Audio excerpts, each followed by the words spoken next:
quer ficar conhecido como o presidente que acabou com privilégios injustificados de todas as minorias. Bem, estamos prontos para mergulhar no material de hoje. Vamos a isso.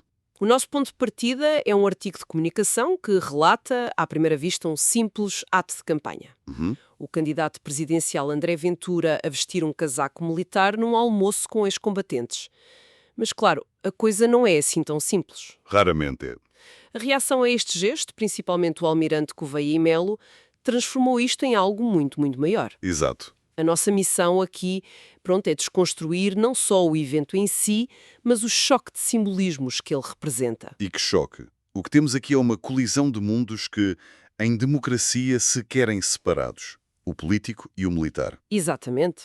O fascinante não é o casaco, pois não. Não é o objeto. É o que ele representa. Claro, um uniforme militar é um símbolo carregado de significado. Pátria, disciplina, sacrifício, ordem, tudo isso. A grande questão que salta logo à vista é sobre a legitimidade. Quem pode usar este símbolo? E, se calhar mais importante, com que intenção é que o faz em plena arena política? Vamos então ao cenário, para quem nos ouve perceber bem. Estamos em Ponte de Lima, um almoço com cerca de 300 apoiantes, muitos deles ex-combatentes. Certo, um ambiente muito específico. O artigo descreve o momento em que Ventura recebe e veste um casaco camuflado. E sublinha algo que eu achei crucial. Isto não foi um impulso, Não foi espontâneo. de todo. Já tinha acontecido algo muito parecido em 2022. Portanto, estamos a falar de um gesto repetido, uma imagem que se quer reforçar. A repetição é a chave. Sugere uma estratégia de comunicação muito deliberada. Sem dúvida. A imagem de um líder civil a envergar um símbolo militar enquanto se dirige a uma audiência de antigos combatentes é potentíssima. É uma imagem forte, sim. É uma tentativa de criar uma ligação visual e emocional imediata, de se apresentar não apenas como um aliado, mas quase como um deles, alguém que partilha do mesmo étios. E o discurso que se segue, segundo o que lemos, cimenta essa imagem. Uhum. Ele promete ser o presidente que vai acabar com os privilégios injustificados de todas as minorias. A citação é esta. Para os dar, diz ele, às famílias portuguesas, aos trabalhadores e, claro, aos ex-combatentes. É uma retórica muito clara. De nós contra eles, não é? Sim, mas é uma retórica que levanta uma questão institucional que o artigo aponta de forma subtil, mas muito importante. Que é? Ao prometer isto, o candidato ignora, ou melhor, escolhe ignorar, a arquitetura do nosso sistema político. A separação de poderes? Exatamente, o poder executivo, a capacidade de dar ou tirar recursos desta forma, pertence ao governo. O Presidente da República tem um papel de árbitro, de garante da Constituição. Uma magistratura de influência, como se costuma dizer. Precisamente. E essa distinção é fundamental. Por isso, a promessa dele É feita por desconhecimento ou é algo mais calculado? desconhecimento é pouco provável, digo eu. Parece mais uma manobra retórica deliberada. Com que fim? Ao prometer algo que constitucionalmente não pode cumprir, ele está a enviar uma mensagem implícita. Que é de que o sistema não funciona? Lá está. Que o próprio sistema está errado ou é ineficaz e que só um líder forte, uma figura de ordem, pode, no fundo, transcender essas amarras para fazer o que tem de ser feito. Ou seja, não é só uma promessa, é uma crítica velada ao sistema. Sem dúvida. E essa ideia de ordem é mesmo o pilar de tudo. O artigo cita-o diretamente a dizer: este país já teve tempo demais de bandeieira. Uma linguagem muito colorida. E continua, a partir de 18 de janeiro é tempo de ordem e eu espero ser o presidente dessa ordem. E para fechar o círculo, invoca o seu futuro papel como Deixa-me adivinhar. Comandante Supremo das Forças Armadas. Claro, a combinação é explosiva. Junto o símbolo visual, o casaco, à invocação do título constitucional mais elevado na hierarquia militar. Ele não está só a fazer um discurso. Está a fazer uma performance. É uma performance política, em todos os sentidos da palavra. Ele está a encarnar a ideia de ordem e comando que está a vender. Este tipo de discurso ressoa com uma parte do eleitorado, enquanto para outra é, bem, alarmante. É uma estratégia política eficaz ou um perigo para as instituições? Gostaríamos muito de saber o que pensa quem nos está a ouvir. Deixem a vossa opinião nos comentários. É um debate fundamental. E, claro, uma performance destas provocou uma reação fortíssima. E é aqui que a história fica mesmo interessante. Entra em cena o almirante Gouveia e Melo. E ele não está, nada satisfeito. Isso deixa-me mesmo muito mal disposto. Porque o Dr. André Ventura nunca foi sequer ao serviço militar obrigatório. E deve ter cuidado com os símbolos que usa. Os uniformes são para quem usou uniforme e serviu a pátria em uniforme. É um desrespeito para os militares. Para mim é um desrespeito. Eu, como militar, não gostei e estou agora a ser informado e digo claramente que há coisas que têm limites. Isso para mim é um limite. O artigo descreve a reação dele como visceral. Completamente. A citação é: deixa-me mesmo muito mal disposto. Não podia ser mais direto. Não há aqui meias palavras e a crítica dele é construída em duas camadas, o que é interessante. A primeira qual é? A primeira é mais pessoal, quase ad hominem. Ele aponta: o Dr. André Ventura nunca foi sequer ao serviço militar obrigatório. Ok. Está a atacar a autenticidade. Exatamente. O que ele está a fazer aqui é dizer que Ventura não tem a experiência vivida, o direito moral, que legitima usar aquele símbolo. É um questionamento da sua credibilidade pessoal. Percebo o ponto de vista. Mas, por outro lado, podia-se argumentar que, estando num almoço com ex-combatentes que lhe ofereceram o casaco, o verdadeiro desrespeito seria recusar a oferta. Essa é uma excelente contra-análise. Nesse gesto, não estaria ele, pelo contrário, a honrar aquele grupo específico de apoiantes que o vê como seu representante? É precisamente aí que reside a complexidade do ato. Do ponto de vista de Ventura e dos seus apoiantes, o gesto é de comunhão, de respeito para com eles. Certo. Mas é aqui que entra a segunda camada da crítica de Gouveia Melo. A mais profunda. Ele eleva o argumento, deixa de ser pessoal e passa a ser uma defesa da instituição. O que é que ele diz? Ele diz, e cito: os uniformes são para quem usou e serviu a pátria com o uniforme. É um desrespeito.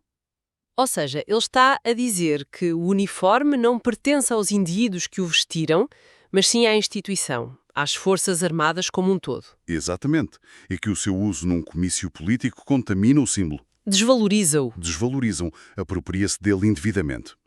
Ele posiciona-se como um guardião do significado do uniforme. Na sua visão, o símbolo pertence a uma comunidade de serviço que transcende a política partidária. E a conclusão dele é taxativa. Há coisas que têm limites. Para Gouveia Melo foi ultrapassada uma linha vermelha que separa o sagrado do profano, o institucional do partidário. O que torna isto um verdadeiro duelo de narrativas é que, como o artigo contextualiza, este gesto de Ventura também surge depois de Gouveia Melo ter classificado um voto no candidato como completamente inútil. Pois é. Não é um incidente isolado. Não, é mais um capítulo numa troca de provocações. Análises detalhadas como esta, que vão além da notícia do dia, são o coração do nosso trabalho. Se este tipo de abordagem aprofundada interessa, considere subscrever o canal para não perder os próximos temas. É uma dinâmica de ação-reação, sem dúvida.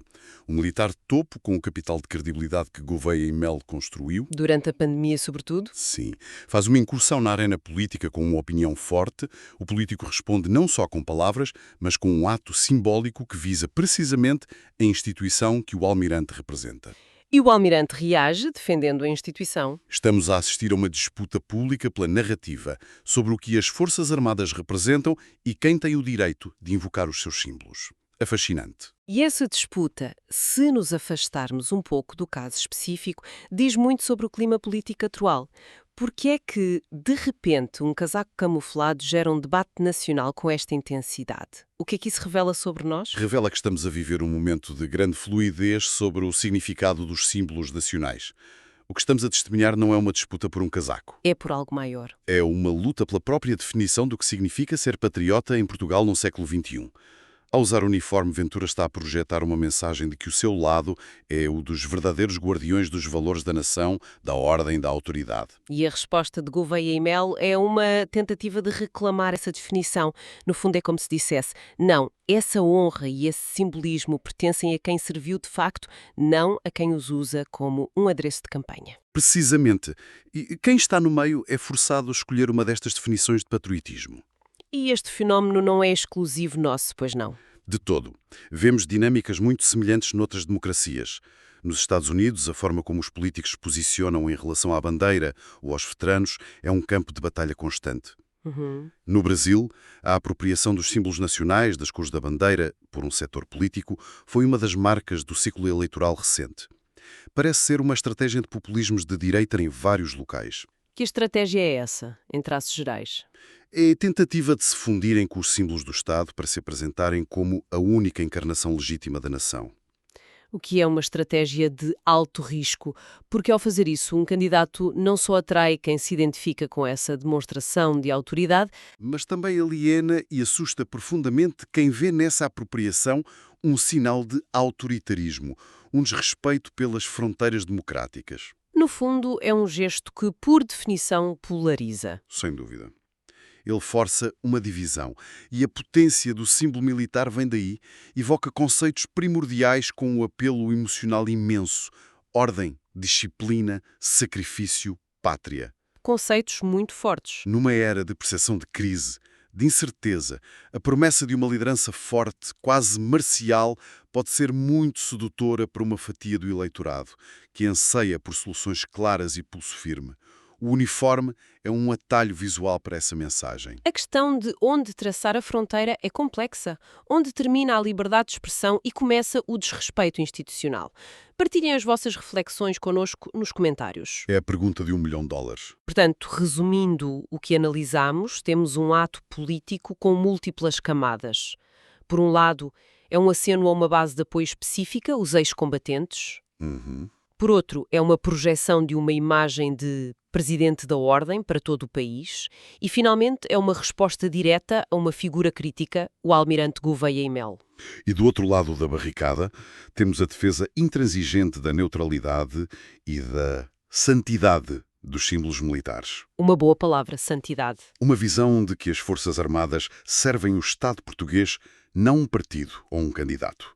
E que essa distinção tem que ser protegida a todo o custo para salvaguardar a saúde da própria democracia. O episódio expõe essa tensão de forma cristalina. Mostra como um simples objeto, um casaco, pode transformar-se no epicentro de um debate sobre identidade nacional, o papel das instituições e os limites do discurso político. De campanha e acabamos a discutir a própria natureza do simbolismo na política, as fronteiras entre o poder civil e o militar. E as estratégias de comunicação que estão a moldar as nossas democracias. Exatamente. E talvez a reflexão final que isto nos deixa seja de pensar para além deste caso específico. O artigo foca-se na farda militar, que é um símbolo muito poderoso, claro, Certo. mas isto convida-nos a questionar que outros símbolos são constantemente mobilizados na arena política. Pensemos na bandeira, no hino, em certas figuras históricas, monumentos. Há tantos exemplos. E a pergunta mais importante é: em que circunstâncias é que o uso desses símbolos serve para unir o país em torno de valores comuns e quando é que, pelo contrário, serve para cavar trincheiras e dividir, para traçar uma linha clara entre um nós e um eles?